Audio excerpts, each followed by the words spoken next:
Crime report India में आपका स्वागत है। मैं हूं शारिक खान। महाराष्ट्र के नांदेड़ में सिख समाज के लोगों ने पुलिस पर हमला कर दिया। दरअसल नांदेड़ में कोरोना के बढ़ते मामलों की वजह से लगी पाबंदी के बावजूद सिख समाज के लोग होला मोहल्ला जुलूस निकालना चाहते थे। मार्च रोकने के लिए पुलिस ने गुरुद्वारा के पास बैरिकेडिंग लगा रखी थी। रोके जाने से नाराज भीड़ ने खुलेआम तलवार लहराते हुए पुलिस पर ही हमला बोल दिया। इस हमले में कुछ पुलिस वालों को चोट लगी है, जबकि पुलिस की गाड़ी को भी नुकसान पहुंचाया गया। पुलिस ने इस मामले में 14 लोगों को हिरासत में लिया है, जबकि 64 लोगों के खिलाफ मामला दर्ज किया गया।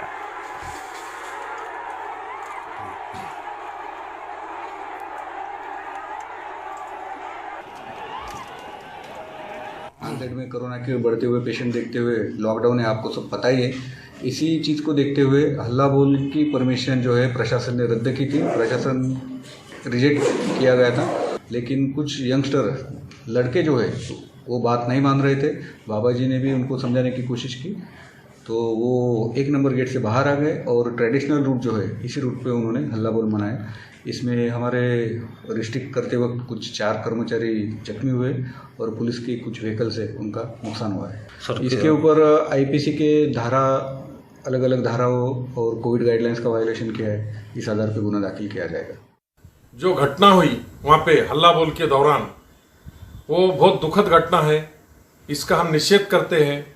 हर टाइम पुलिस प्रशासन के साथ रहते, जिला प्रशासन के साथ रहते, म्युनिसिपल कॉरपोरेशन के साथ रहते गुरुद्वारा बोर्ड, तो उसके बावजूद भी हमारा नाम एफआईआर में आना ये बहुत दुखद बात है। हमारी ये विनती है कि आप हमारा उसमें से एफआईआर में से नाम निकाल दीजिए। एसपी साहब से विनती है और कलेक्टर साहब से विनती है। वाहिगुरू जी का खालसा, वाहिगुरू जी की फतेह। सुनील सिंह है हमारे साथ इस बारे में ज्यादा बात करने के लिए। सुनील, अगर हम पूरे महाराष्ट्र की हालत पर नजर डालें तो कोरोना की वजह से अपने सबसे बुरे दौर से गुजर रहा है यह राज्य। और जब पिछले साल कोरोना अपने उरूज पे था, तब भी महाराष्ट्र ने काफी कुछ खोया था। ऐसे वक्त में जब इतने सारे नियम कानून वहां पर बनाए गए थे, तो फिर इन लोगों ने जिस तरह की हरकत की और पूरी एक जुलूस निकालने की कोशिश की और इसके दौरान पुलिस पर इतनी बुरी तरह से हमला किया, कई सवाल खड़े होते हैं और प्रशासन पर भी खड़े होते हैं। क्या उन्हें इस बात का अंदेशा नहीं था? क्या कुछ ऐसा भी हो सकता है?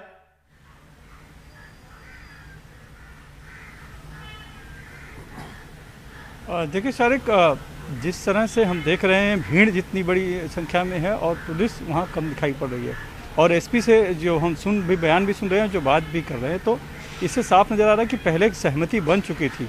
तो उस लिहाज से बहुत ज़्यादा बंदोबस्त नहीं लगाया गया था। बहुत अपेक्षा नहीं थी कि सहमति के होने के बावजूद, यानी कि लोग गुरुद्वारा में ही होला मोहल्ला की जो जुलूस है वो निकालने के लिए और वहीं पर वो समारोह करने के लिए तैयार हो गए थे। लेकिन उसके बावजूद दरअसल अचानक से उसमें ऐसा हुआ कि 200 से 300 युवक जो थे, नौजवान थे, वो प्रतिबंध के तहत मानने को तैयार नहीं हुए। उनका कहना था कि जो पारंपरिक रूट है जहाँ से हर साल मनाया जाता है, हम उसी रूट से बनाएंगे और वैसे ही मनाएंगे।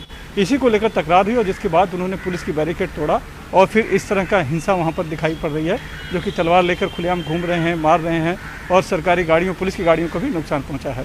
तो पुलिस ने अब इस मामले में कुल 3 एफआईआर दर्ज की है और कई लोगों से पूछताछ कर रहे हैं, लेकिन 14 गिरफ्तारी की पुष्टि हुई है। गिरफ्तारियों की संख्या और भी आगे बढ़ सकती है।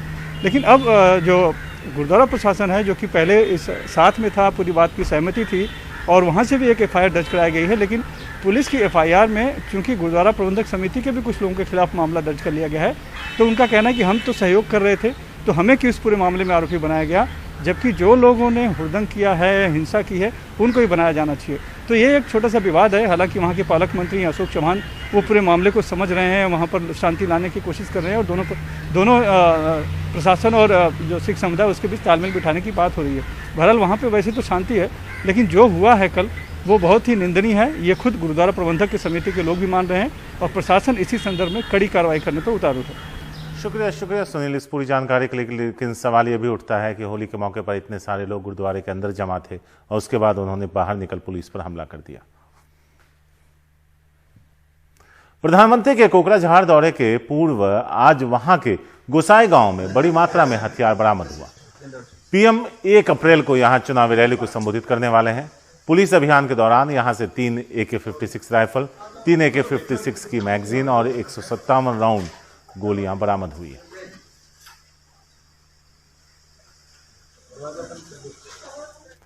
तमिलनाडु चुनाव की हलचल के बीच आयकर विभाग की विशेष जांच टीम ने कल एआईएडीएम के विधायक आर चंद्रशेखर के ड्राइवर के घर छापा मारकर 1 करोड़ रुपए नकद बरामद किया।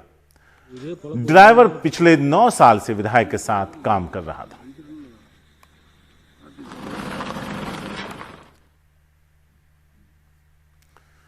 लुधियाना में एक पुलिस मुलाजिम के घर किराए पर रहने वाला शख्स अपनी पत्नी का कत्ल कर फरार हो गया। यही नहीं, कत्ल के बाद वो अपने 1 साल के बच्चे को भी अपने साथ ले गया।